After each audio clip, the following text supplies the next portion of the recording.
আমার কথা হচ্ছে যে কিছু কিছু বিষয়ে আমরা যেই বিষয়ে আলাপ করছি সেটা হচ্ছে যে বাংলাদেশ শ্রম আইনের সংশোধন নিয়ে আলাপ করছি এবং সেইখানে ইন্টারন্যাশনাল লেবার অর্গানাইজেশনের এই সংশোধনের ব্যাপারে কিছু সাজেশন আছে।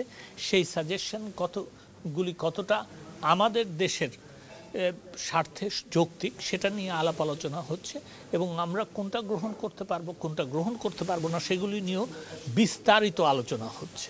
তো সেই ক্ষেত্রে আমি আজকে কিছুটা ব্যাপারটা হচ্ছে যে 41টা পয়েন্ট নিয়ে আলোচনা শুরু হয়েছে।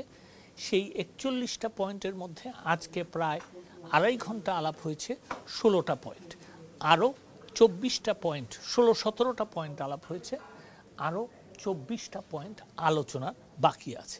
সেইগুলি সবগুলি শেষ হওয়ার পরে আমি আপনাদের সাথে বিস্তারিত কথা বলতে পারবো। কিছু কিছু জায়গায় নিশ্চয়ই সন্তুষ্টজনক।